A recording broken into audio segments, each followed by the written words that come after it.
xidigii hore Faransiiska iyo Bayern Munchen Frank Bilal Ribery ayaa si murugo leh u xasuustay in laga qaaday abaalmarinta Ballon d'Or 2013 oo la siiyay wiilka Portugiiska Ronaldo isagoo uu arkay wixii dhacay xilligaasina ahayd wiil xatooya isagana uu mudnaa.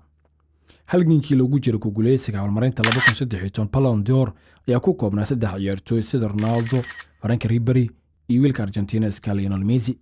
Ribery ayaa xilligaasi abaalmarinta ahaa mid u dhawaa inuu ku guuleysto taageerayaal badan ay qabeen inuu abaalmarintaasi heli karay, laakiin Ronaldo ayaa si la yaab leh abaalmarinta ugu guuleystay taa oo ahayd mid taageerayaal badan aad u la yaabeen.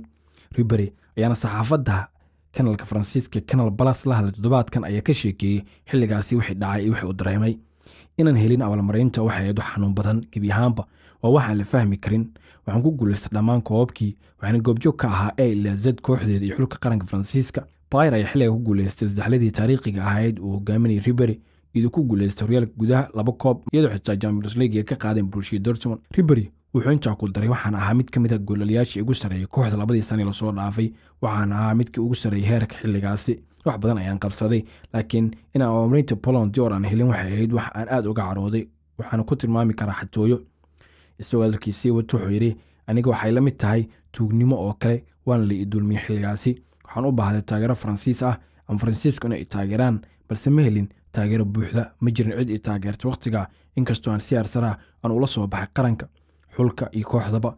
waxaan indhahay ku arkay tababarayaasha Faransiiska oo sheegay in Ronaldo uu yahay mid ku guuleysanaya wuuna ku guuleystay. Ribery hadalkiisii wuxuu yiri ma u maleynaysaa in Portugiiska sida uu sameyn karo oo Messi ama Ribery abaalmarin ka siin karo bedelka Ronaldo?